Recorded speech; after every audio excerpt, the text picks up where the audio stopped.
Hey everyone, welcome back to the Occult Rejects with your hosts Lux and the Patriot. And today we are bringing you the last part of our Shakespeare series, which has been really fun. Honestly, I've found way more crazy, interesting things in this than I did, or that I thought I would. I don't know about you, but...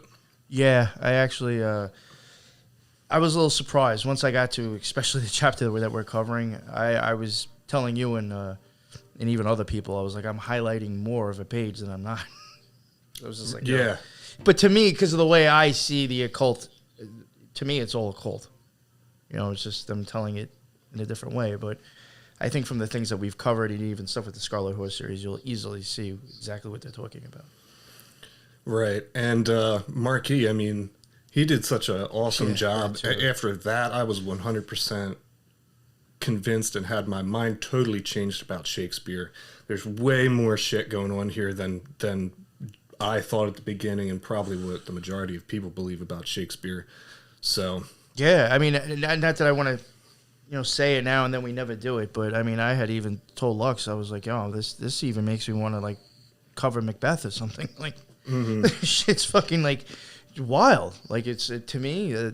A lot of the Shakespeare stuff that was talked about in this book, and even when they're talking about the scenes, to me, just from reading that, it seems very occult to me. I'm totally sold that Shakespeare was telling occult stories in what he was doing, or whoever Shakespeare was. Exactly, and that probably there was, in my opinion, more than one author, but who knows? But it definitely is all of these different. Works of Shakespeare, I think, are just showing different occult principles. And they're doing it in a way that most people can't see, but still, for those who have eyes to see, they'll be able to pick it up. Yeah. I even think, and if I remember to mention it when I get to certain things that I'm covering, seems very, like OTO-ish to me, even, in a sense. And, Shakespeare isn't, I've mentioned before, there is saints for the Gnostic Mass, the OTO Gnostic Mass. There is a specific list that has to be read off, and then there are extra ones that are allowed to be read off. I don't think you can just throw anybody in there. There is a set that you have to use, and then, if you want to try to show off or you happen to like somebody else that's in that other list of people, you could add more during the Mass. Shakespeare is not in there, but Francis Bacon is one. Mm-hmm. And I even, I had asked an OTO member, well, somebody who was an ex-OTO member as well, but they were a lot more involved in it than I was, that I knew did the deacon position. I had asked them myself, do you remember Shakespeare being in the Gnostic Mass? And he said, no. He says, but Francis Bacon is an option. And he said, which is funny to me, he says, because most people, tend to believe that Francis Bacon and somebody else was really Shakespeare. So even someone, another person in the OTO was even like, Francis Bacon could be an homage to Shakespeare in that sense. Yep. That's a really good point. Yeah. And, did he say that he ever did that? Like, as far as mentioning him, or? He said he never, actually he didn't make it. He never made it. He didn't tell me if he's ever added the guy in. And actually, you know what? I should have asked him, was he one of the mandatories? But I didn't. But he said he is one of them. Wow, that's pretty cool, dude. Yeah. That's crazy. It might be. I don't know. And I've been in one so many times. I've been to him so many times, I probably should like fucking remember from hearing it fucking a million times. But I honestly, I remembered young in there. I always remember that because I was like, that's very interesting that somebody who was, whatever, what was he, psychologist, whatever the fuck he was. I was like, it's a saint in a secret society. That I just was like, fucking whoop. What's up with that? Yeah, like, like, what's okay. that doing in there? Yeah, all right. And the thing is that they are even saying when they read off their saints that like it's because of them like bringing occulted knowledge to us. Right. For doing the great work. So, you know, like I had mentioned, I think I forgot this fucking dude's name, whoever, some guy on fucking YouTube that, you know, he's funny, he does some whatever conspiracy stuff. You know, he had a couple of, he had a Marxist book and a Young book behind him. And, you know, some people were like, oh, well, what's the fucking big deal? But, like, to me, it's different because, like, I know Young is, you know, adorned in secret society as being a saint. So, like, to me, like, when I see Young, I may see it for different reasons. I could have been totally off about the book being on that guy's shelf. I'll totally admit I could be wrong. But to me, like, I see Young in a different way now because of that, you know? Yeah. I can't remember his name, but I know who you're talking about, the red-haired guy. Yeah, it was JP or whatever. He does all those skits and shit that. Yeah. But, all right, so I guess we'll get going. I did notice, by the way, in looking at some of the FRC stuff, the secret society out of PA, they seem to mention Francis Bacon quite a bit too, so just wanted to throw that in there. Oh, that's very, so it's very interesting. Now, I guess a few things interesting about this chapter. Well, the one that we're covering, Escaping the Matrix, the construction of masculinity in Macbeth and I don't know how to say his name correctly, I'm sure. Coriolanus. That one's written by Janet Alderman. Now, for one, this chapter is 33 pages long. And two, she is also the woman that, when we covered, they made a distinction to let us know her husband of 33 years. So, I'm just like, you know, what's up with this lady in 33? You're right. So, basically, I mean, for me, what I'll say is I think it's her way of showing you magic and occultism being played out in these two tragedies. What if you want to add to what you think her point of this chapter is, Lux? I mean, I know that was kind of short and sweet, but I'm sure there's a little bit more than that. Yeah, I mean, it's just, to me, and I've kind of noticed that it seems layered in the sense that I think that they keep bringing up the feminist thing. You hear that a lot through this entire book. We covered that on the last episode. And I think that that is even a veil that's meant to cover occult messaging underneath of it. That you would just look at it at first and be like, okay, this is just people talking about feminism and making an argument for it. But I think that the authors of the essays in the book definitely have an understanding of occultism. Her especially, because the other essays, you know, they're crazy and weird on their own, but they're not necessarily deeply occult. Yes. Exactly. You know, there's hints of it, but if you just look at the background of the authors of the other essays, you can tell that it's clearly fucked up. Like, they're very strange people. But with her in particular, she's got an understanding of occultism that is being layered behind, you know, feminism, I think. You know what? And what I started wondering, I'm like, you know, there's plenty of times where I think like a word that we might know or the way that we use it could be completely wrong to how other people might use words. And like, and where I'm getting at with this is like in this book, I realized a lot of it to me when they start talking about feminism. It was them constantly, in my opinion, pointing to really the feminine archetype of, you know, occultism and knowledge. Mm-hmm. Like just the fact of that's existing and this is what they're like. It was constantly being showed what I think what we're going to cover now too is how Macbeth was constantly either referencing two-way Scarlet Whore type of, you know, scenario or something to do with his own maleness that was a problem because of the Scarlet Whore in a sense. It's hard to explain, but you know, it's constantly like showing that. So I'm like, you know, is a feminist to them somebody who maybe understands or promotes that part of occultism? You know what? It's hard to explain what I'm getting at. Like maybe to them, it's a little bit different when they call themselves a feminist or feminism than we really even understand. Yeah, for this lady, because for this lady, it's very occulted. When she talks about feminism, it's really, from my understanding, it's just occultism, really. Stories. Yeah, like, you know, the language that she uses is very similar to the way that you and I would break down something that we saw that was occult. You know what I mean? Yeah, yo, So when I was reading this, I was like thinking like, yo, like this actually like is well done. Like, I'm like, not to promote the lady, but like I don't think we could have done this any better. Right. And it's I was like, this is pretty fucking good the way she points it out, even on the sly.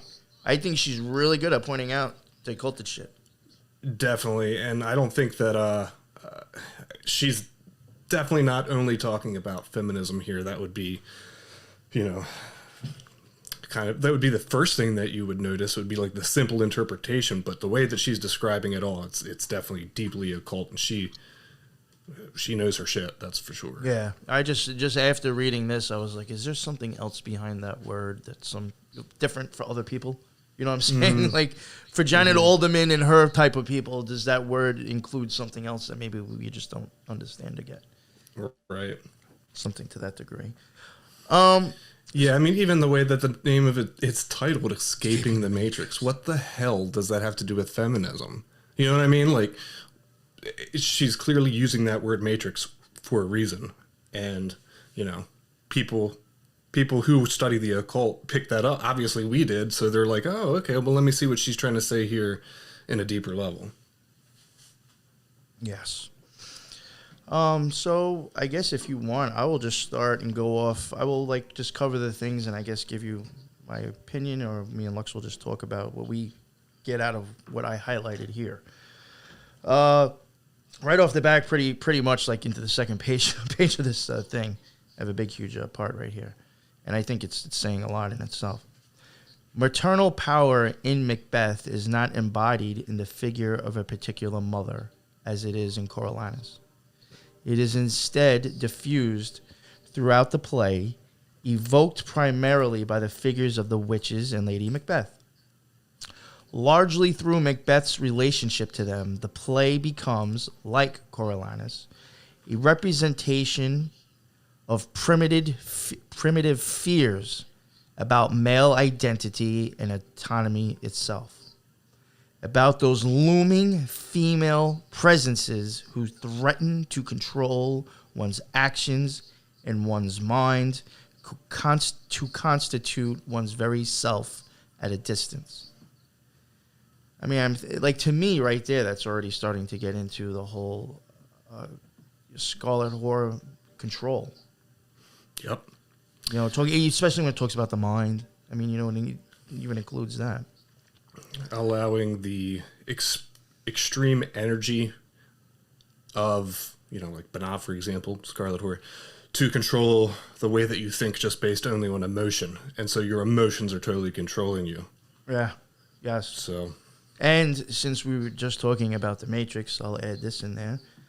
As with Richard III, the maternal constitutes the suffocating matrix from which he must break free.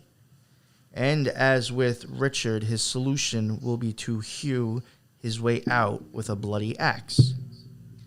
The fantasy of escape, in fact, haunts Macbeth. In its last moments, as Macbeth feels himself increasingly hemmed in by enemies, the stage resonates with variants of repeated questions. What's he that was not born of woman? Repeated 7 times, Macbeth's allusion to the witch's prophecy, none of woman born shall harm Macbeth, becomes virtually a talisman to ward off danger, even after he has begun to doubt the equivocation of the friend. Mere repetition phrase seems to Macbeth to guarantee his invulnerability. Fucking that word out. So I mean, right here it's even talking about one of the Matrix, and it starts getting into the feminine and the masculine being a part of breaking out of it. Right. And that is a constant theme you always see about the, none born of a woman shall be able to harm Macbeth. And Yes. that's they get deeper into that. We'll show later, but that's, occult in itself, I think that it's showing that no one who is of this same type of mindset can hurt Macbeth, like this deep emotional, you have to combat Macbeth with something born opposite of Macbeth, which would be the masculine. So the expression of balanced masculine energy, Yeah. I mean, that even makes me think of, what was that, Invocation, the Boneless One. Yeah. I mean, I know Crowley was big into that too. It almost makes me think of that a little bit. You weren't born. I think you're kind of saying you weren't born from woman in that. And if you look at it the right way, Mm-hmm. So, again, just more feminine stuff coming up right here. In Macbeth, as in Hamlet, the threat of maternal power and the crisis it presents for the individuated manhood emerge in response to paternal absence. Once again, the death of the father figures, the fall into the maternal realm. But in Hamlet, Shakespeare constructs this fall as the death of the ideally masculine father. Here he constructs a revised version in which the fall of the death of the father is ideally androgynous parent. For Duncan initially seems to combine in himself the attributes of both father and mother. He is the center of authority, the source of lineage and honor, the giver of name and gift. He is also the source of all churence, planting the children to his throne and making them grow. He is the single source from which all good can be imagined to flow, the source of the benign and empowering maturance. Believe it or not, I think that actually said a whole fucking lot in her own words about how she sees this. Believe it or not, in a sense, I think she just described the whole idea of Horus behind in this. And there are a couple other parts in here where I think it's very much Horus-like, where, in my opinion, you have the king and the queen gives birth until, like, the child God. And with the OTO at some point, in my opinion, with the way that they look at Horus, he kind of at some point is like, yo, fuck you both, because you both have just been controlling me my whole fucking life. Now the destruction of the family's gone because he gives no fucks for his fucking family. And it kind of, it's just, tears apart the whole control system, and he goes and rebels. And I think that's, kind of almost, not to that extreme, but I think it's even telling a little bit of that story in here. It's talking about, like, destroying the parents and becoming androgynous. Yeah. And you I mean, hear that there's term even all the stuff in time here about the man-child thing, too. They Yes. keep bringing that up, the man-child. I mean, where was it? There's something even where it talked about where, like, to my opinion, it was referencing to, like, the abyss type of stuff. Like, the destruction of both, let's say maybe both polarities, and actually coming balanced with both energies, that would be androgynous, in a sense. Mm-hmm. If you wanted it to somehow show a male, female, or positive, negative, both pillars of the tree, if you wanted to combine them together as being balanced, you could easily use a hermaphrodite or an androgynous person to represent that. So the fact that they were showing that he needed his idea to be androgynous to, become free, to me, that's even showing a crossing the abyss in a sense. Mm-hmm. Which I think a lot of stuff, like we've said before, I think a lot of tranny stuff, a lot of androgynous stuff, a lot of cross-dressing stuff has all been shown to tell an occult story, and then us fucktards take it the wrong way and adopt it into a lifestyle. And I really do think that happens, unfortunately.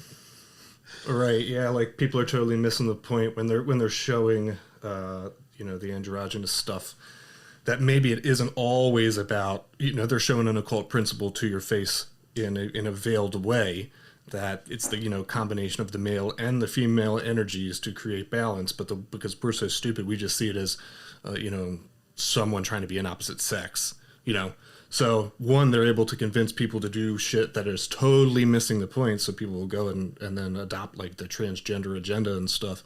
But they're totally missing the point that the occult principle of what's being shown is balance of both energies. Mm-hmm.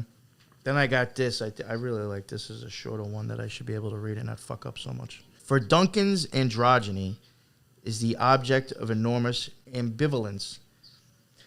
Idolized for his nurturing paternity, he is nonetheless killed for his womanish softness, his childish trust, his inability to read men's minds in their faces, his reliance on the fighting of sons who can rebel against him. Macbeth's description of the dead Duncan, in parentheses, his silver skin lacked with his golden blood, makes him into a virtual icon of kingly worth. But other images surrounding his death make him into an emblem not of masculine authority, but of feminine vulnerability. Whatever. Believe it, I think that even there, I mean, you get the sun, the gold blood and the silvered skin. To me, that's showing you male and female right there on the tree. Yep. And they constantly the moon. reference the crown. And for those who are wondering why the crown is so important, is because, the first sphere on the tree of life, Kether, is known as the crown. So they're using this as an analogy of saying that, Macbeth really can't even become a true king, right, to achieve that sphere until he combines both the male and feminine aspects of, emotion, strength, action, heart, mind, will, all that kind of stuff. I even think sometimes when they were talking about before with the... I forget exactly what it was now. Damn it. I think there's a way that they were referring to... born, like someone born not of woman. I really think that, in a sense, is just being able to tell you, like, we're talking about Kether right now. Mm. Because that truly would be before it has taken form and birthed into, existence. So Kether really is before the feminine energy. Yeah, that's a good point. Yeah, even Chokmah.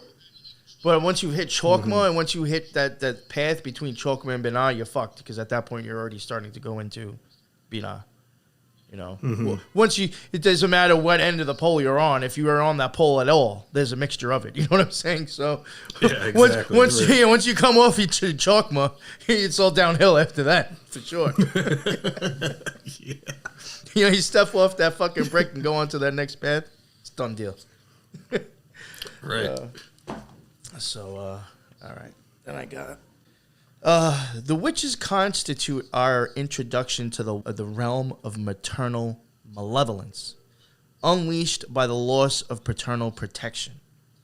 As soon as Macbeth meets them, he becomes, and I thought this was interesting, in parentheses, in Hecate's probably non-Shakespearean words, their wayward son. The maternal malevolence is given its most horrifying expression in Shakespeare in the image through which Lady Macbeth secures her control over Macbeth.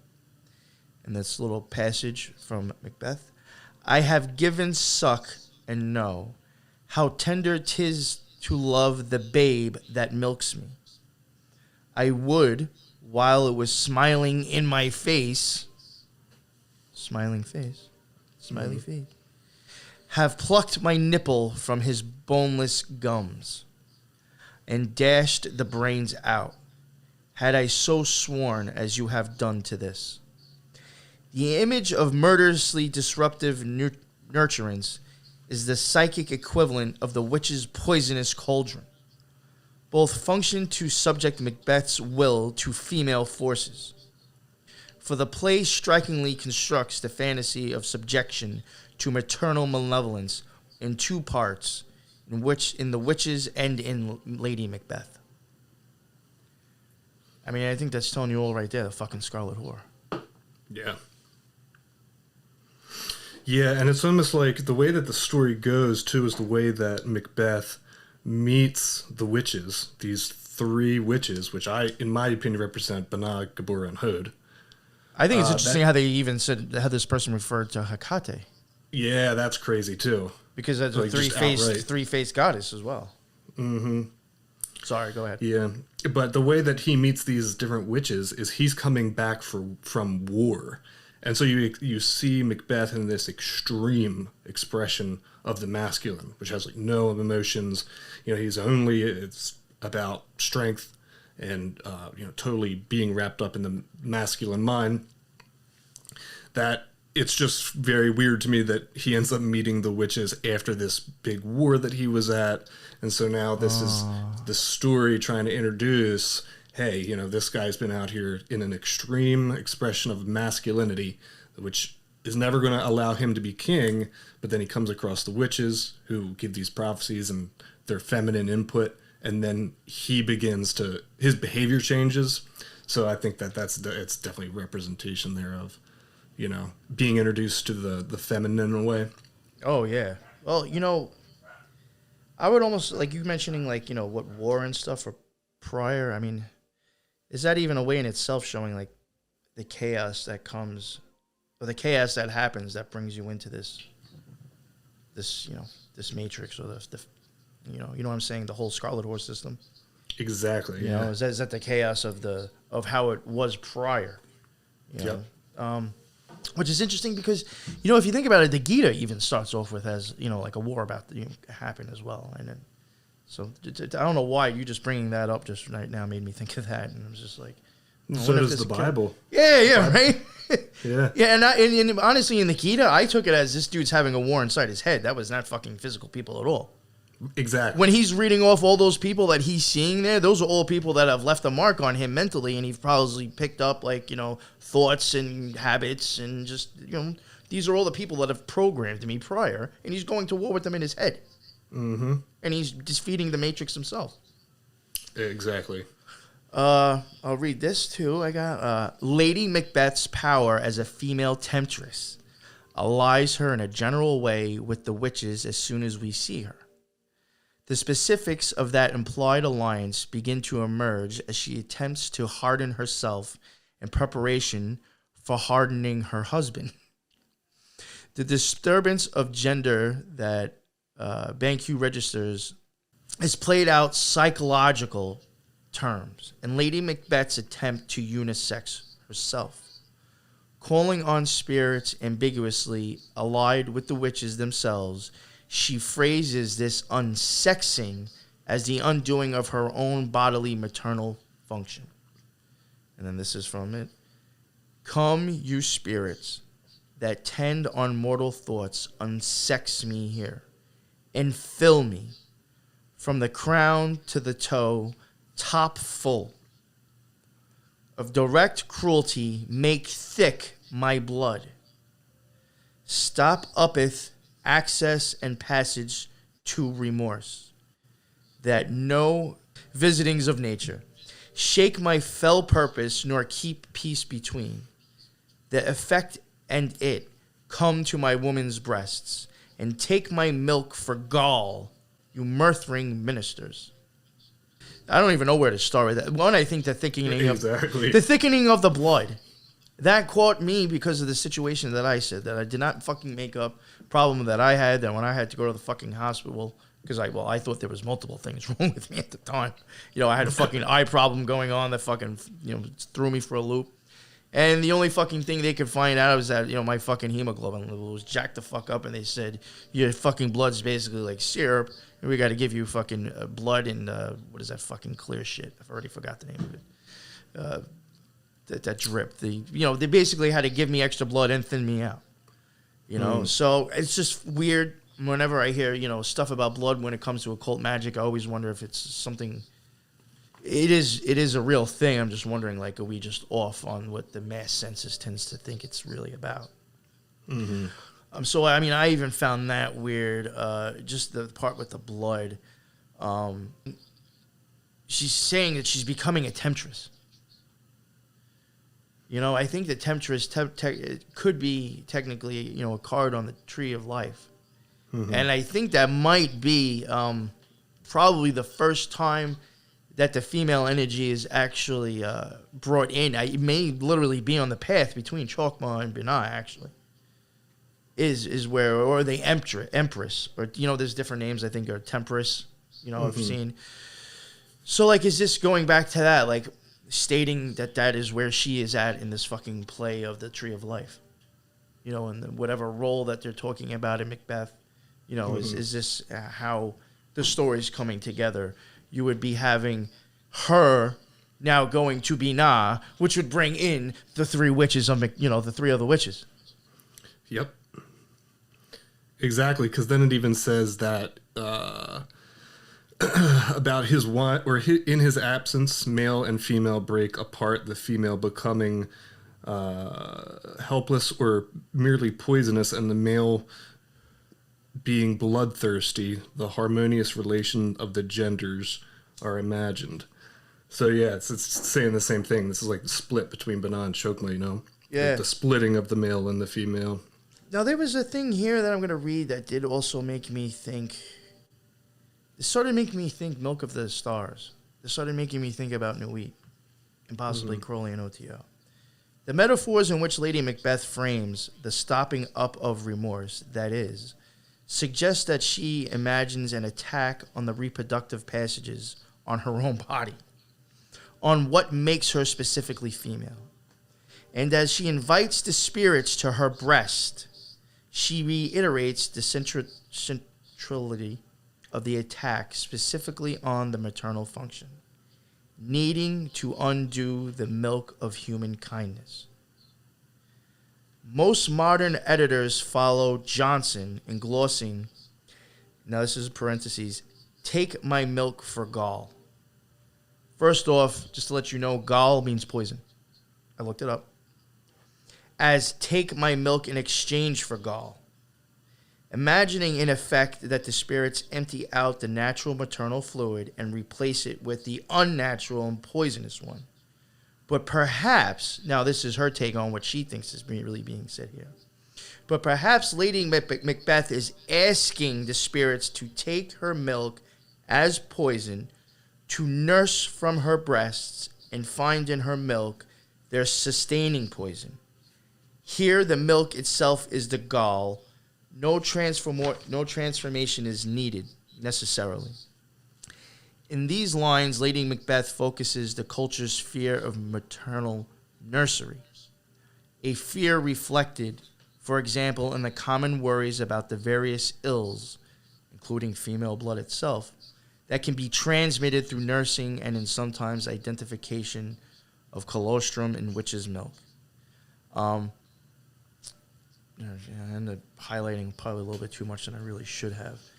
What this is getting at from reading on more is that, to me, it's saying that even being born of and fed off of the female is poison in itself.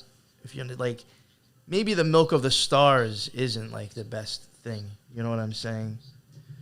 Maybe that's kind of like showing you like we've already been fucked. In a sense. Yeah, and it's funny that you brought that up, too, because that made me... I was thinking about the whole Milk of the Stars stuff earlier while reading it, and I thought, man, that really reminds me of what we covered last time with the Scarlet Whore, right? That, you know, they like focused a lot on Sirius, the star, and all that, and Scarlet Whore being like this like representation for Saturn, and I was like wondering to myself, maybe if they're saying the milk of the stars, well, maybe if we break it down, it's just simply, maybe they mean the Milky Way, right? So like too, yeah. Us being born into this sphere is, you know, now you are in the milk of the stars, which is not a good thing. Yeah, you know, yes, that's part. The best. And you're born of a best way to say you're it. Born of a woman. Right. Yeah. Born of a woman, which would be the Binah energy that you see with the Saturn and Scarlet Whore type stuff. You said it perfectly that I couldn't get it out like that. That was great. I'm glad you said that because that's what I was getting out of that too. With saying how we were fucked already when it's talking about Milk of the Stars. I also Yeah, think, yeah. in part of this stuff that she's talking about here, I also kind of get, like, I know I've referred back to, you know, and the whole thing with the Scarlet Whore and the mother or the maternal, you know, like, we're not saying it's an issue that it exists. Well, if balance is a problem. So please, like, this isn't, you know, attacking just, you know, female in general. But what I think this is also saying is kind of like how I've mentioned with Pink Floyd's song Mother. You know, you get this overbearing, maternal, I need to keep you so safe.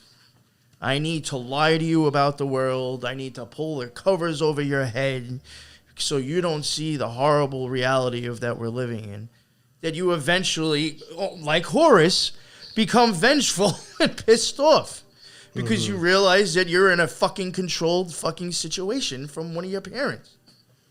Or the motherly aspect in general. And if you're trying to talk about it in occult terms, it would make sense.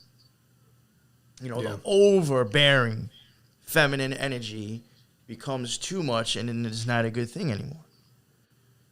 So, you know, I think it's even talking about that. Like, the encroaching of, like, you know, at what point does your love for something stop something else from being able to love?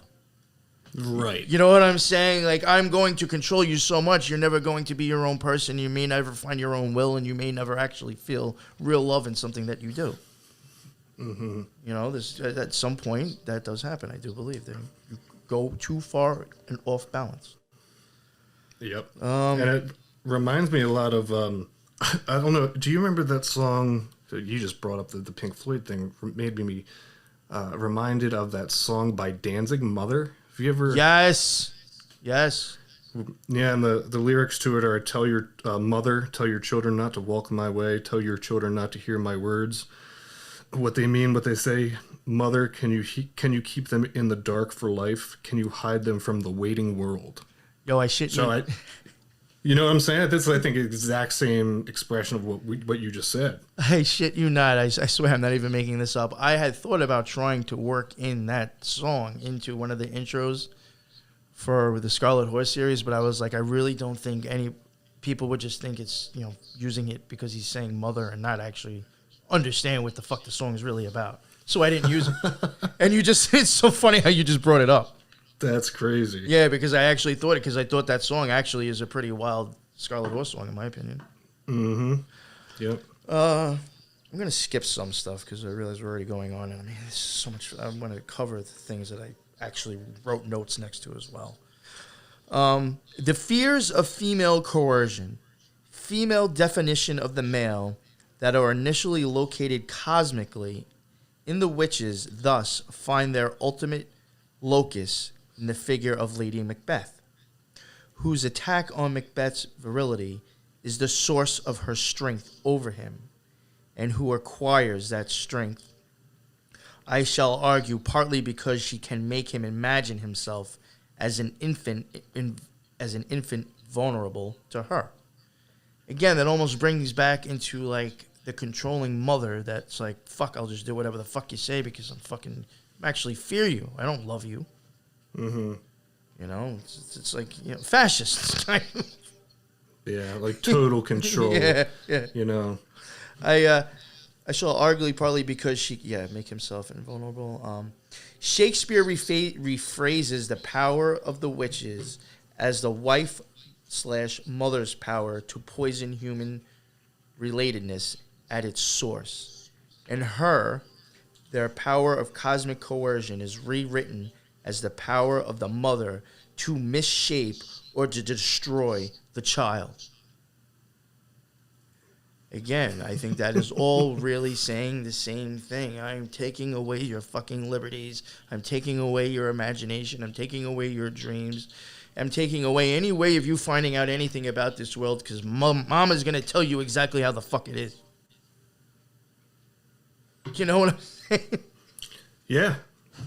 Yep, and I think that's why they focus so much on Macbeth's wife being like that, because it's, you know, it's just showing a correlation between Macbeth and his wife, because Macbeth is in a totally different mindset, and then she's able to use her speech and her, temptress ways to kind of influence him to do her will.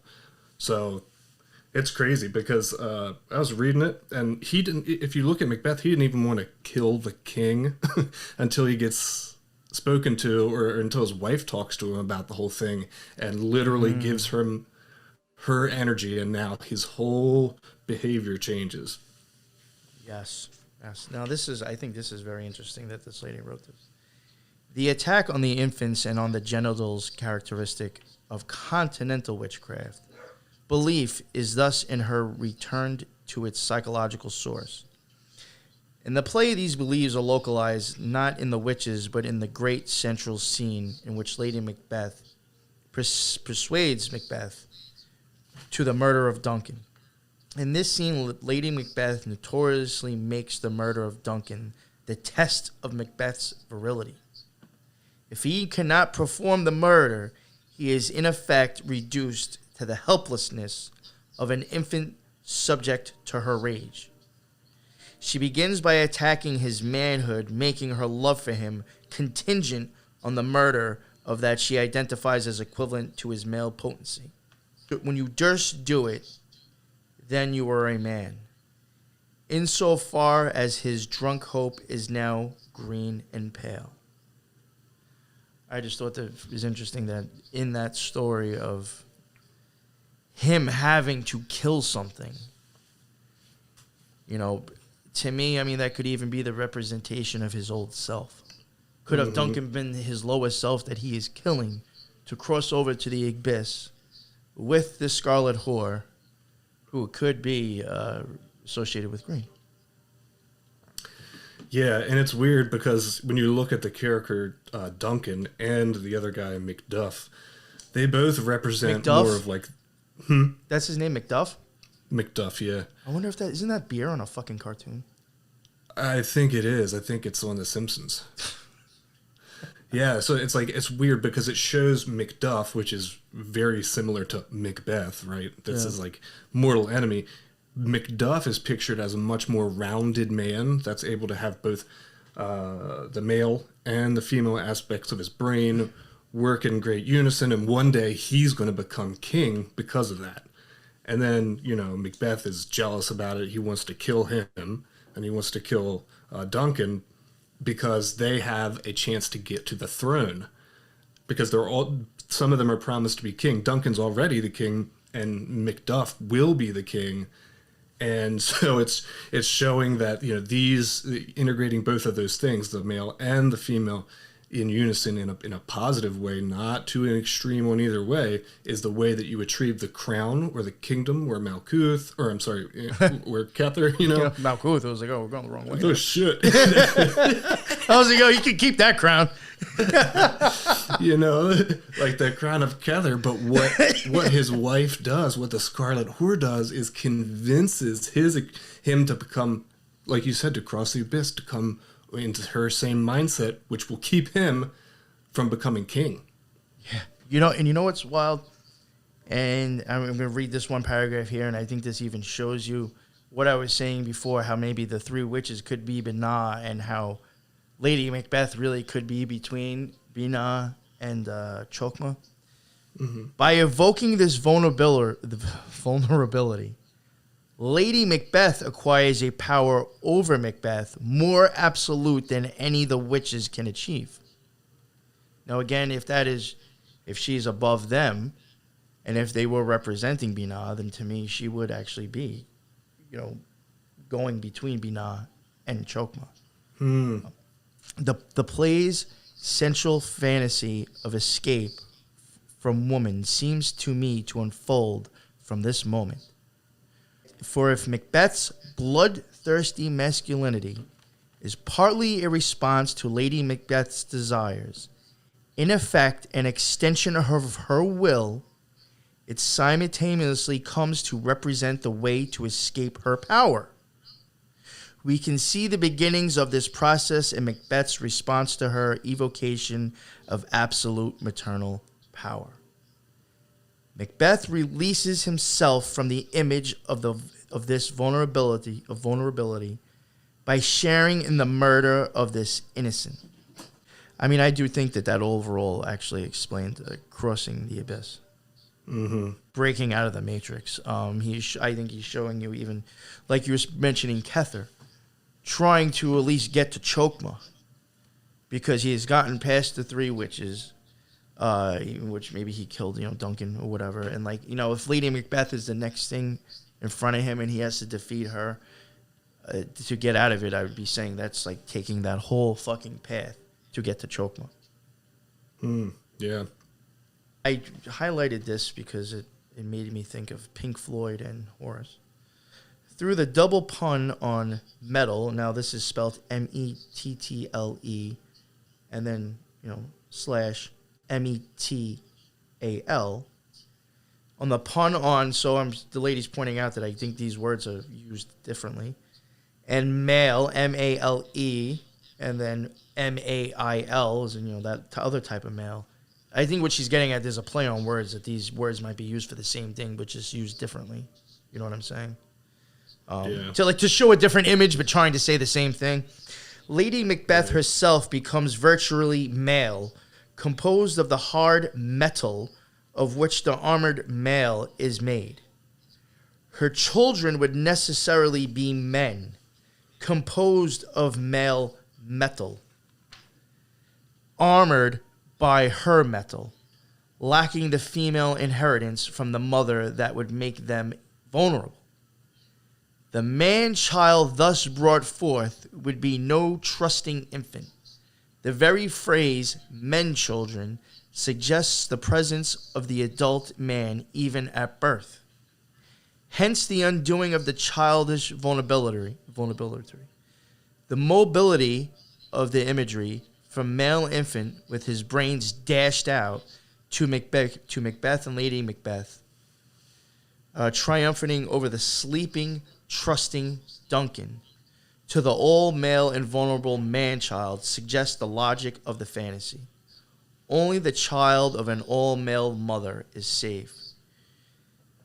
I mean, I think here it's even going again, my opinion, it's talking, I do think this is Horace. There's different stages of Horace where he is like, the child is, rebellious kid. And then at some point he becomes like, supposedly like a just warrior, I think a lot of that, believe it or not, is even covering that. I think it's covering right there is talking about how you must, when you go to the cube of Saturn, you must if you're the prince, you must defeat kind of yourself as the prince and become the king to cross over when you've kind of dealt with the Scarlet Whore in a sense.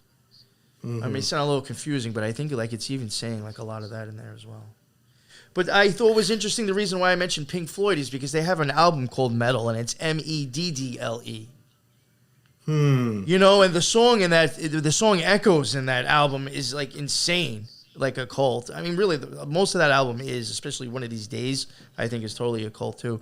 But was that their way of their homage of using the word metal spelled differently from Shakespeare in their occult fucking work that they put out on that album? Who the fuck knows? You know what I'm saying? Because I do believe that album's very occulted, like most of their stuff, honestly. And I said, I think there was a lot of Horace in there as well. Yeah, no, the one thing that I picked up about that certain passage was the reference to the metal man, right? And well, see that even made me think of Saturn, because once you come into form, you get heavy metals, or heavy things associated with that, because now that's what's going to ground you here. Yeah, so I think of metal as the man, because now you're grounded and you have weight to you and you're here. Right, and said it was pretty much saying that was a person who lacks emotion or the feminine aspect too, right? Mm-hmm. Because it was extreme masculinity, and it reminds me of the Wizard of Oz, the Tin Man, and the reason why the Tin Man, he doesn't have a heart. He's got to go to the wizard to get a heart. He's made of all of tin, it's Just funny how they slip things like that into different movies and shit. That is interesting, yeah. Wow, yeah, the Tin Man, he has no heart, you're right. Yeah. See, I've even wondered with those things, like even like, you know, with the Wizard of Oz, I mean, I think that's just ridiculously occult. But like, I even think most of those characters, like the Tin Man could even be representing Jupiter in a sense, or somebody else too as well, you know? Yeah, because that would be... the metal for... That would be the metal for Jupiter. Yeah. And, you know, yeah, like he's lacking... The only thing that's holding the Tin Man back is the fact that he doesn't have the heart. He doesn't have the care. He doesn't have the emotion or the feminine aspect. So he's, you know, got to go on this mission to get this care or this heart so he can be a complete man. Yeah, sometimes I even think, and I'm done with this part, and we can go on to you after that. Sometimes I even think it's just like passion in itself. You're going to need some sort of passion behind what you're doing if you want to try to accomplish this shit. You know what I'm saying? Mm-hmm. So sometimes I even think that's just showing the lack of that. You know? Yeah. Like you need that some sort of that little energy to break through. Yep.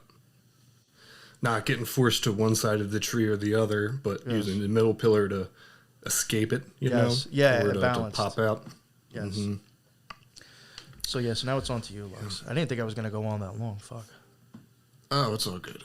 Unfortunately, the majority... I just so, for the sake of not being repetitive, guys, we're going to kind of skip over some of the bigger stuff here, or some of the same stuff that we've already covered, just because we don't want to tell you guys the same thing over and over again. So... Yeah, that was the one thing I was worried about, even as I was doing my part, because me and Lux did, like, split it up. I even, like, there was stuff I even left out. I probably left out almost a third of what I could have just read right now, but it was, like, kind of just repeating the same stuff over and over again. To where once I realized how much time we've already gone in, I was like, this is just pointless. I mean, it's just beating a dead horse. And you're just listening to me butcher fucking reading, so... Let my boy Lux take over, and maybe you'll understand what the fuck he's saying and get something out of this. God knows, some of this stuff is crazy. The way it's so overly complicated in the way that things are worded. It's just, yeah, I get why they're doing it because it's a college essay or whatever, but still. So there are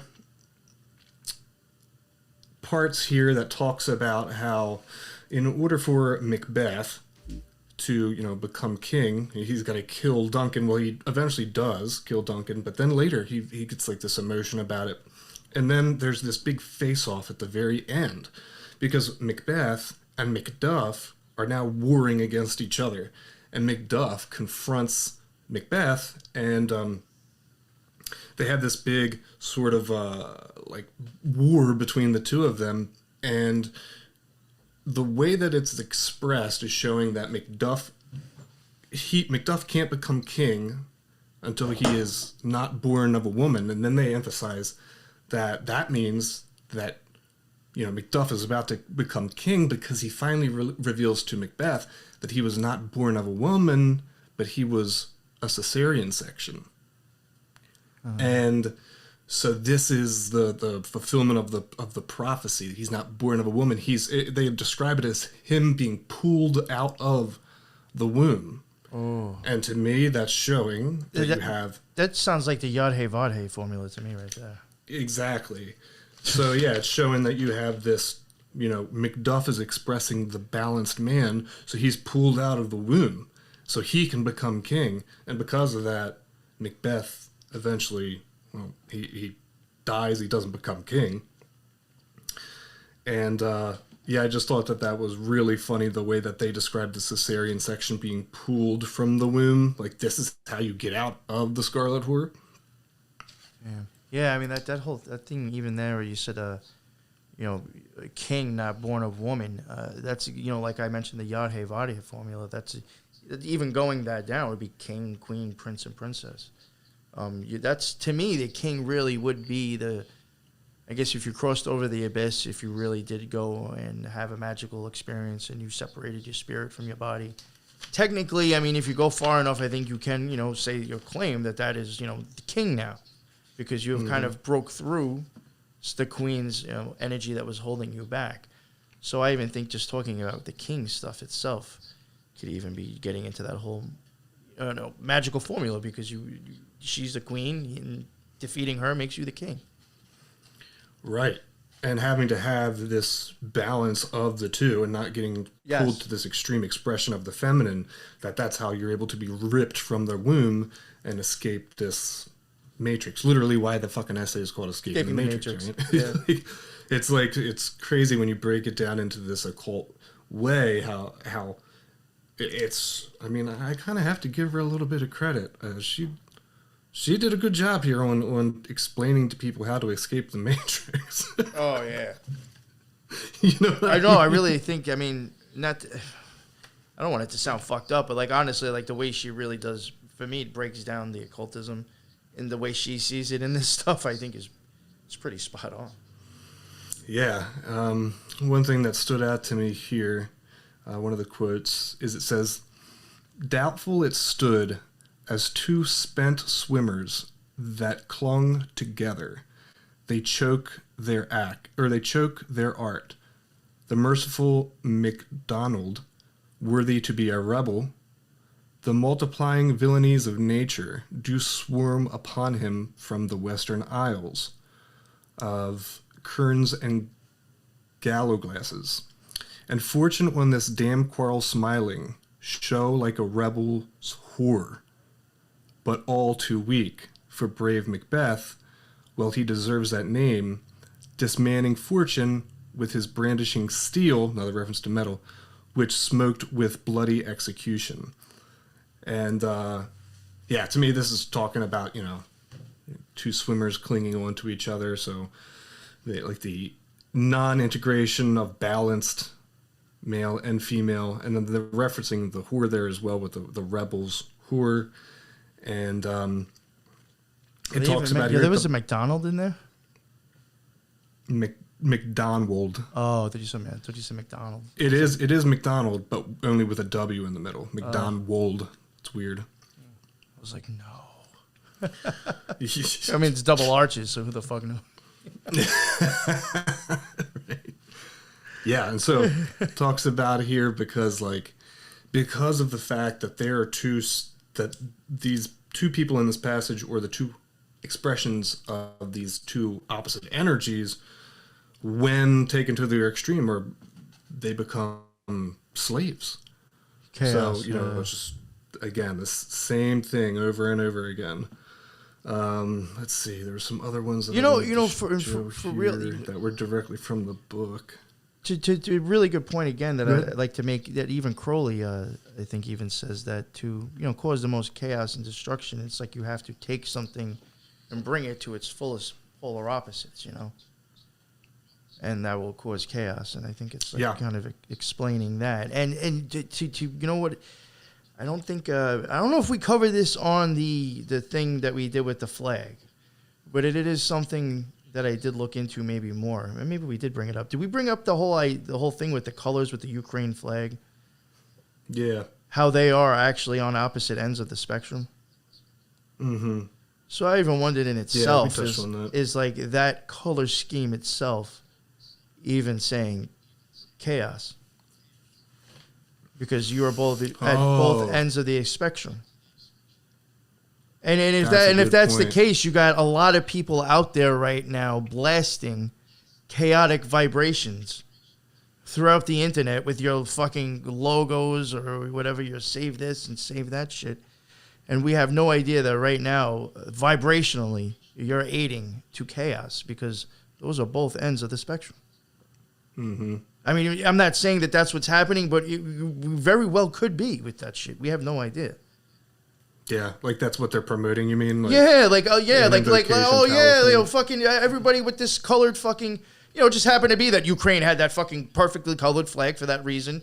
Yes, there's a problem. We'll have a problem with them. Everybody's going to now put those fucking colors up, and that actually is people promoting chaos, one spectrum, one polarity to the other. Mm-hmm. Not even realizing it. Yeah, that's a good point.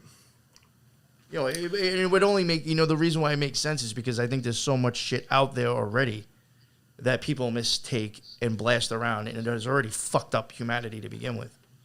You know, in the last few years, that I this wouldn't surprise me either. Well, and then you kind of even have it with the Russian flag too, like we pointed out, because you have the red and the blue, and then you have the white. Yes, you have the power and the glory. Yep. Those are both on opposite ends on the tree as well. Right. Yep. So I see that with a lot of different flags. They all have that red, white, and blue, but exactly, it's the, supernal triad with that same representation. Well, according to Instagram, Russia's flag means Putin's killing reptilians. According to Instagram, so thank God for Putin. Thank God for Putin. Oh, are you serious? Yeah, I was so fucking stupid. I had to make a post about it. I said, shit. Please, people, please, just don't. You got to stop with this one. This is just too much. And that takes like a I lot was almost for you to like say begging. that. Like I was almost like begging. Like please, like this one you have to. You have to just toss this one in the garbage. Please, just do me a favor. That's wild as hell. Oh my God, yeah, I couldn't believe it. Oh, and the guy's wearing a white hat, so he's a white hat. Oh, of course. Oh, I was like, fuck my life. Look, he's killing the beast. He's killing the reptile. I'm like, oh, fuck. What? Oh yeah, Putin. Yeah, Putin's fucking saving us, dude. Dude, it fucking blows my mind. That does blow my mind too. That's scary shit. Yeah,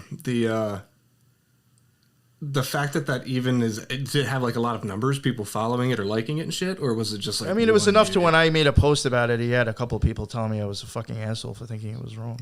Wow. I mean, wow.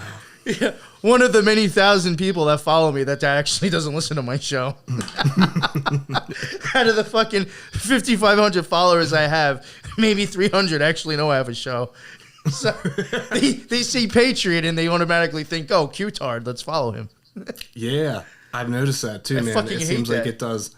Yeah, as soon as like if you have anything that's representing, like liberty or freedom, immediately it's just you get like this giant influx of people following you that a lot of them are way, way off, but just because they see those words, they automatically follow you without even looking at your shit. And then the best is when they start noticing that I post shit that against like Q or making fun of that. When I was on that tear for a bit because it was funny. Just dropping like dumb shit about QAnon and stuff like that. People would they would like flip their shit because like they didn't like, for one, they're like, wait, what do you because I had Patriot in my name, it automatically meant that I was fucking like QAnon. And I used to always like hit them back with the shit. I'm being like, yo, Patriot doesn't automatically just mean of the flesh, dude. Yeah. Like, that means like being free from the fucking mind also, which you are not, believing this psyop. I'm sorry. Mm-hmm. That's the difference between me and you. You're looking at it as a fucking savior and a patriot in the flesh. I'm telling you, get mind fucked. Yeah. Yep. Actually, I'm more worried about the mind fucking than the fucking just stupid shit going on here. You know what I'm saying? Yeah. And actually, that's funny that you mentioned that because that was the next slide that I had here about exactly what you're talking about. It's talking about how mind fucking. Yeah, a little bit. Yeah, but talking about how Macbeth becomes the bearer of a shared fantasy that is secured by a male community's own passage, that the male whose very maleness is the mark of his exception from material origins and his vulnerabilities of coincidence. Ostensibly, the play rejects the version of manhood explicit in the shared fantasy of the beginning. Macbeth is well aware of his capitulation to Lady Macbeth's definition of manhood, and then it goes on to say that the reason why he's not able to escape the Matrix is because he's like only thinking in this one right side or extreme right side masculine like energy. And unfortunately, dude, that's exactly what's happening in politics, man. It really is weird when we talk about the Q stuff. I mean, these different groups who just associate like Patriot with a certain, just with a name, or it doesn't even have any real relation to what the core meaning of the word is. It's exactly what it's saying right here, is that when you get too wrapped up in one side of your brain And without being able to integrate both sides, that you're going to be fucked, and you're just going to be psyoped over and over again, because people are going to be able to bait you with the same things that you identify with in your mind. And so even in Macbeth, this is what's talking about keeping him from exiting the Matrix, is because he's just in this one mindset. And, you know, again, we always talk about how magic is the deep understanding of human psychology. And that's, unfortunately, we haven't learned anything from the days of Macbeth, because we're still separated into these huge extremes of the male and the female, and we can't entertain and integrate both. So they can tell us over and over again, these government agencies, these, you know, controllers, they just will bait you with whatever mindset from the left or the right brain that's going to get you to just not integrate both aspects, and to just totally become so ingrained in the right, you know, literally the right side of politics represents the right brain or the right side of the mind, and the left, it represents the left side, which would be emotion, care, but to a very, very extreme. The same way that the Republicans are on the right side with very extreme masculine energy. So they're playing it out in real time, and that's what this story is obviously talking about here. So when it's that easy, when it's broken down that simply, you know, the male and the female, they're using this in magical terms to control us by keeping us separated into these hemispheres. You know, it sounds simple, like, damn, well, but the majority of the public just won't get it, and they will believe that they're on the right side of things. And no matter if they're on the right or the left, because they can't see any aspect of the other side. And I think, it's all been by design, because I feel like, you know, when you start getting into, like, you know, certain people's mindsets out there, you have extremes on both ends. You know what I'm saying? And that's kind of like, you know, gaining exception. You know what I'm saying? Like, is like kind of like tolerated, or at least mindsets. You know what I'm saying? Just like, you know, very extremes. Like, you have to believe this or you're just not fucking right on each side, to very, you know, specific ideas. You know, some of the, like QAnon. I mean, honestly, I hate to say it, it's, you know, very fucking almost fascist in its own sense, that if you don't believe these specific things, you're fucked up and you're wrong. Right. You know what I'm saying? And then you have the left, and it's just fucking fascist and openly socialist.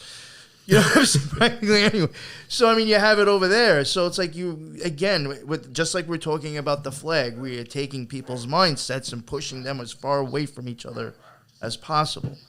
To where, in my opinion, what's going to happen is that you'll come back around and collide.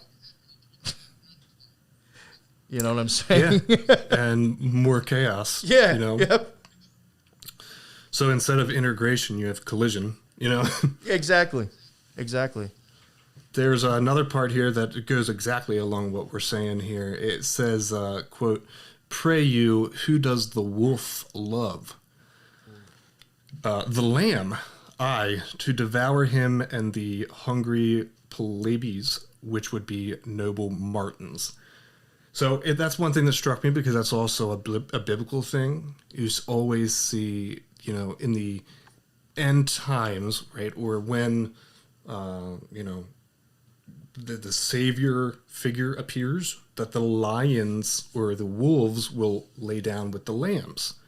And that's, the wolf is the expression of the extreme masculine, and the lamb is also can be an expression of the feminine. And so, you know, it's just reiterating the same thing, integrating both sides. And maybe the Bible isn't saying that, you know, literally someone's going to pop out of the sky and save us. Maybe it's saying that when you integrate these two different aspects, then you could become your own savior. Yo, you know what's wild? What you were just saying, how the lamb and the wolf are showing you two extremes, right?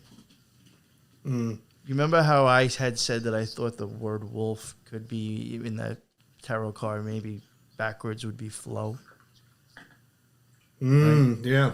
Well, you can see this as the ebb and flow as well. Going from one pushing out, going in. going from all the way one side and going all the way to the next. So I don't know. It was some weird shit. Yeah. I just thought about. I mean, it's crazy. No, dude, that's a really good point, and it's kind of after us researching this, I now see kind of on a bigger scale too how much these two extremes are always represented in just everything around us. You know. Yeah. So, yeah, it's even been eye-opening for me, and I guess we can finish up on the one thing that I decided to do here. Is that I decided to just wanted to see if there was anything about tarot and Shakespeare. Meaning, maybe someone broke down how some of the tarot cards and things represent Shakespeare. It turns out there's actually a entire company that makes tarot cards based around Shakespeare. And each card is broken down into the major and minor arcana depending on the story that it's related to in Shakespeare. Well, I ended up looking up what this company is producing about these tarot cards. Well, what do they say about the Macbeth card? Where does that fall on the tarot? Well, that's actually the Tower card in this deck. And we always talk about how, oh, well, a lot of people, they make these tarot decks. Some of them don't really know necessarily what they're talking about. Maybe they just draw things that they like, and it's, reduces the real meaning of the tarot. But in this case, I think these motherfuckers know some shit. Yeah, well, just looking at the thing that you have up, I mean, it has the associations, too. I mean, the Hebrew letter, the astrology associated with the card. Yeah. I mean, they do, there is a... I would think they know what they're probably doing to an extent. Right. So, I'll just show you guys this real quick. For this deck, the Tower card is Macbeth, and also known as the Thane of Glamis, Thane of Cawdor, King of Scotland. Its astrology is Mars and Uranus, and its Hebrew letter is associated with Ain. The 16th letter, Ain, means eye, and so by extension to see, the letter is shaped like a Y, like the optic nerve that leads to the brain. The bifurcation aspect of the letter suggests inherent choice, the option of balance between good and evil within. As light enters the soma, or self, through the eyes, so the self or ego unfolds and refashions that which it sees. As Christ said, speaking out of the mouth, not that which goeth into, but that which cometh out. So, let me see. I lost my you know what I like about that, though, is talking about the eyes. I really do think that, on the Tree of Life, I mean, I'm sure you've seen it plenty of times. I'm sure Israel Lagarde's probably even talked about it. How, the spheres might kind of fall on the body in a way, too. I really do think that those can be hugely... Mars or Jupiter or Gabur and Chesed could easily line up on your eyes. And it is mentioning Mars associated with the eyes, and that would be Gabur on the tree. I really do think there is, something with that as well.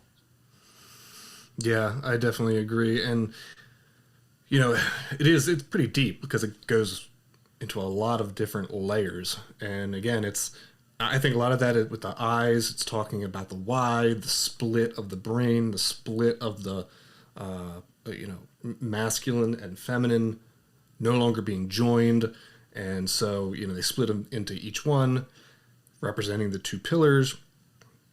And it's talking about balance, bringing that back into one concentric thing. And it says here that the eyes are the windows of the soul. The soul is the reflection of God in man. No man comes to God the Father, but through the eye. If thine eye be impure, thy whole self shall be full of darkness. Take heed, therefore, that the light which is in he not be darkness.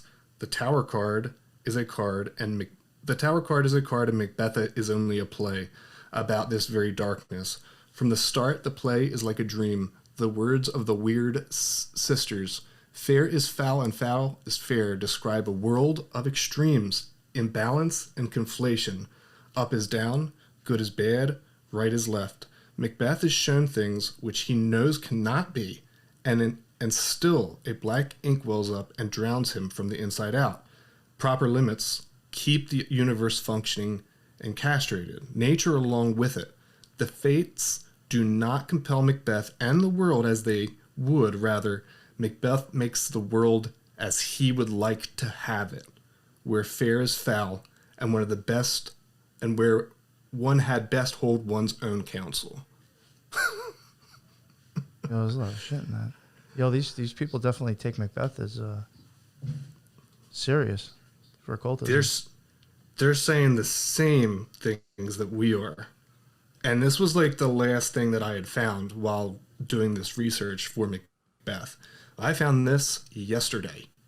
And so, you know, we're breaking it down from an occultist point of view. Then here's this tarot deck that's breaking it down in their view, and it's all the same type of wording. It's talking about how we live in a world of extremes, imbalance and conflation, up is down, good is bad. And that is what the story of Macbeth is about. Oh, and I think that's exactly what Janet Alderman was trying to convey in her own way. You know, in what we read. Mm-hmm. I think she just wasn't being as blunt as we were putting it. But people who I think understand occultism, or, I mean, maybe not even that deep, I think could probably read that and, you know, get an idea of other things that she's saying. Mm-hmm. You know, like, I do definitely think that she was, you know, saying stuff for people who who understand it. Yeah. I don't think it was a reach, us taking what she was saying as occultism. I don't think it was a reach. This is my opinion.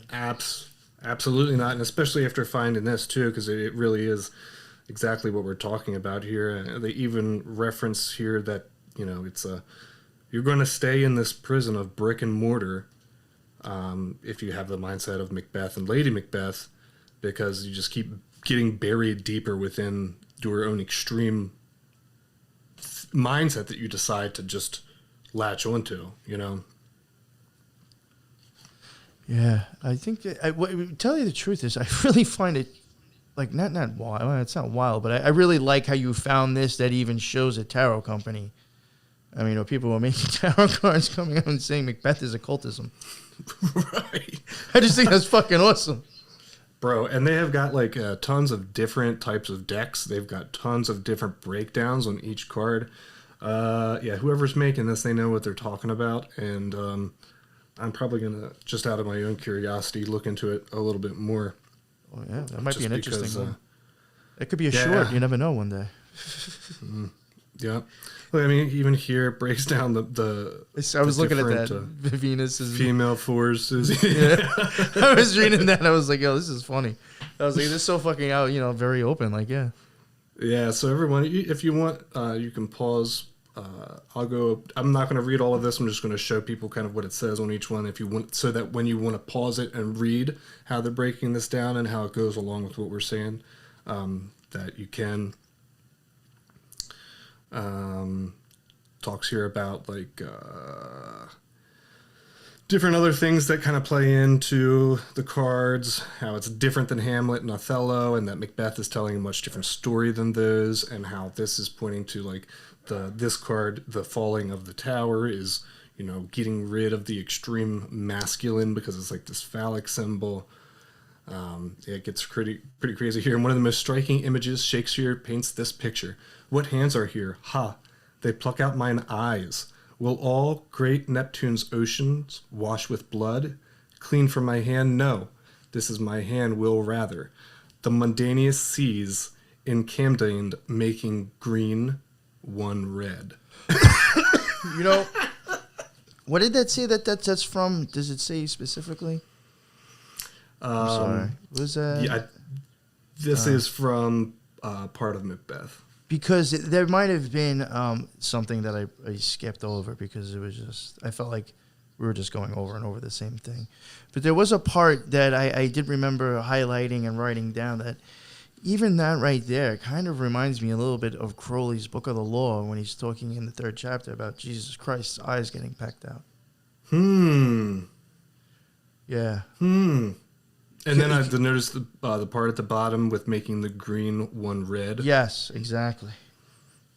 If you're not, in my opinion, that's telling me that if you're not looking at the world with these eyes open, you'll go from red to green. Your eyes will be wide shut, you could say. Yes. Yeah, and then, like, you know what I'm saying? You'll be living, you know, somewhere else. You'll be going somewhere else. You know, you with your eyes closed. But yeah, but it was just more of those things that, you know, there was a couple of things, the Milk of the Stars and this. It's just like, you know, was Crowley also influenced by Shakespeare? You know, was there a hint of Shakespeare in his shit as well? I think there's a case for that. Yep. I think there's a case that Crowley could just be like Shakespeare and not actually be one person either. Which is why I think that Crowley took on such an extreme personality or persona image, because exactly what it's saying here is that Macbeth, Lady Macbeth trying to ruse Macbeth to better see himself immediately after killing Duncan says, "The sleeping and the dead are but as pictures. 'Tis the eye of childhood that fears a painted devil." So I think that's probably exactly why even Crowley took on that image that he did, because he made this image of a very scary man, the world's wickedest man, and people feared him. Yes. And it's saying here that 'tis the eye of childhood that fears a painted devil, because it's not real. We fear things that aren't real. And again, pushing us into one extreme mindset, you know, so yeah. Hopefully I explained that pretty well. But it's like, I think that Crowley was trying to be the painted devil that everyone feared. So because it just showed how much that people were maybe missing the point that I've kind of come to believe that he was an actor, you know. I agree with you. I agree with you 100%. He was an actor just like others. So he's like, even in an occult sense like that, he's like, hey, I'm gonna make myself look as evil as possible, and you're gonna see it as a painted devil, which means that you have the eyes of childhood. You can't see things for the way they really are, and so you're never gonna move up the tree. So yep. I mean, listen, the world's a stage, and he was just playing the fool, maybe too. Yeah, you know, right? Not to say, and not to say that what he said was. I'm not, because I know there'll be people in the comments. I'm not saying he was a great guy. Oh no, not at all. I love his shit. I'm just saying that he was playing this role the same way that Shakespeare played his role, and others have, so that, you know, it can just show you occult principles right in front of your face without even well, like me and giving you the real breakdown. Me and you were talking earlier, and not to get into it to drag it on, but I mean, even some of his stories, if you were to look at some of the just stories about his life and things that he did besides magic, or even with magic, if you were to look at that as possibly a parable in itself, and you understood occultism, you'd be like, fuck, like, is all this shit like fucking stories in itself? Because like, he really does have a lot of stuff that if you look at it in an occult sense, you'd be like, this is actually a completely different story on the tree than how the public is perceiving it. Yeah, for real. Right.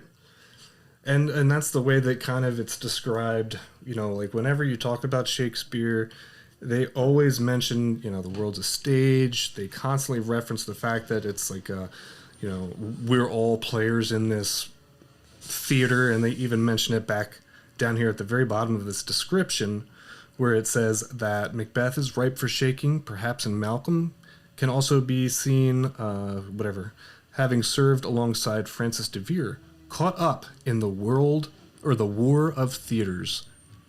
So it ends up, you know, resulting in the towering achievement of Shakespeare, which would be the first folio.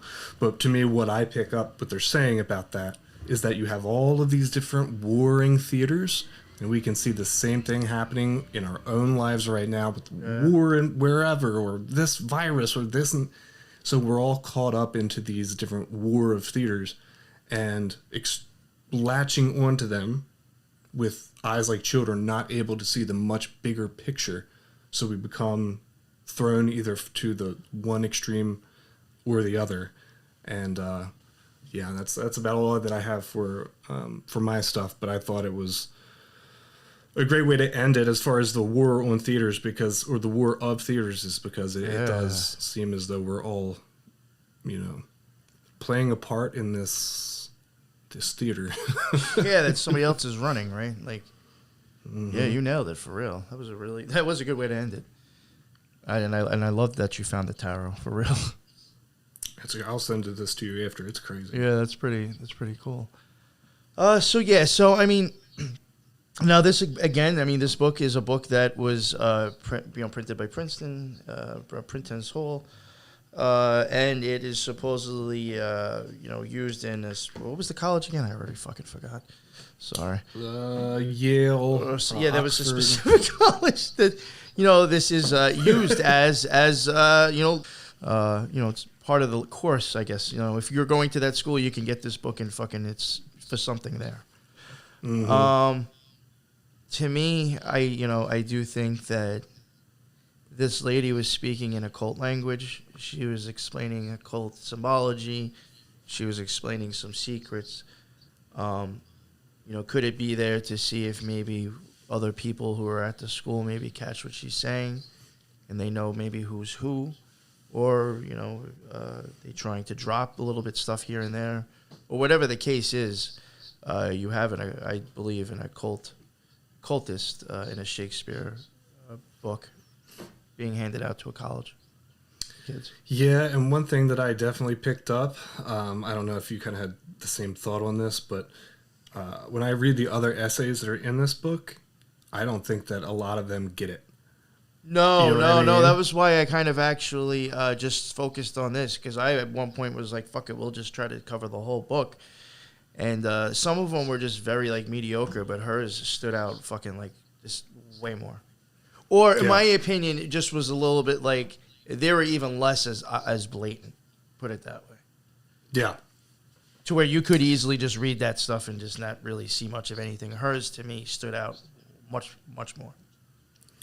For sure, and who knows? Which sucks is because I was really hoping one of the more crazier chicks had something better to read. Right, and it's so wild because what it's showing too. I was like, those crazy chicks gotta have some crazy shit to say in here, and I was like, oh well, it's still just feminism. This lady I think said a lot more than that. Yeah, and that's crazy that she does go this deep occult into things, while the other ones, who knows? Maybe they're maybe they're totally mind controlled too, and they can't see the deeper meaning. But overall, exactly. I think this was a great subject to cover and show because, it very much is a depiction for what's happening in the real world. Even in this book alone, on a microcosm scale, these people are writing about Shakespeare. They're experts, and a lot of them are missing the total point.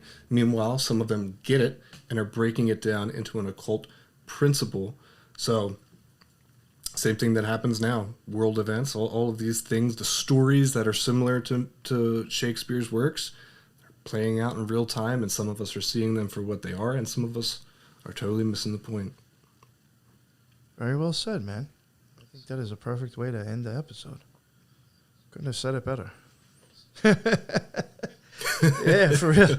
Yeah, it's a very interesting series. I mean, just even starting from Marquis on, this definitely has changed my opinion on Shakespeare, Rosicrucians, Crowley. I mean, for real. So this was from this, who knows, we might stem off to other ideas, other topics. So I'm glad we covered this. To me, I learned a lot, actually. Yeah, me too. I was pretty maybe a little bit more surprised. Yeah, surprised than I expected to be. Mm-hmm. May have been boring to other people, but to me, I think this there's some worthy stuff in here, and I think it just shows you that this stuff is everywhere. I think some of the most famous people, artists, people around that we know from around the world, I think, are known because of what supposedly this Shakespeare person was doing. Was putting occultism as in your face, and nobody fucking notices. Yeah. So yeah, very interesting. And anything. I can't think of anything pressing that we need to announce. We still have the tour more. We still have that. I'll bring that up. That is, I'll keep bringing that up for a few more episodes. That is a YouTube that you can go to. The link is in the bottom. It has Lux Rising, has NY Patriot, and has the Occult Rejects all on there. Obviously, since it's YouTube, we know we have to pick and choose what we're going to drop. Now, that's not because we want to be pussies and not drop everything. It's that I want to at least be some sort of opposition on that horrible fucking shithole platform. So maybe somebody will come across our channel by accident and then find our stuff through our other links. But between all three of our shows, I can guarantee you there should at least be 1 or 2 still a week dropping on there. So if you want to check that out and subscribe to it, that's new still kind of. And Lux, I mean, I introduce you, well, not introduce, people probably know by now by the time they heard this, but remind them again of your new show. Yeah, come check it out, Lux Rising Podcast. I'm on Spreaker right now. And I'm going to be covering some really cool, interesting subjects soon. And I've got a couple ideas that might get a little wild. Good. I can't wait. So, yeah, stay tuned. I think your old boy Lux might be applying under false pretenses to some secret societies and seeing what kind of trolling that I might be able to do to some of these secret societies. I think it might be a little bit fun. That's funny. So, but we'll see. Got another series starting up too. It's going to be just about breaking down the occult into everyday terms, world events and stuff that you see around you. So, yeah, come check it out. Yes. Oh, and also, we did have an episode that was supposed to be a short, which ended up turning into a whole episode that we got from a fan. We still do want to, we do plan on doing those things. If you do have ideas or maybe something that you think might be worth for us digging into that may only take, a half hour, type of episode, you send in a suggestion, and if we cover it, we will give you a shout out, and you can contact us at theoccultrejects@gmail.com. So yeah, that's a way of our fans. We're trying to get your input as well, And that's it. That is the end of another Occult Rejects episode series, and. Yeah, the show notes for Lux's show will be in the bottom. The show notes for my show will be in the bottom. The show notes for the Discord that we have, the amazing Discord channel that we have. Please come check it out. Awesome people in there. Awesome work. And, pretty much anywhere that you can find us is in the show notes. And then until the next one, everybody be well. Later.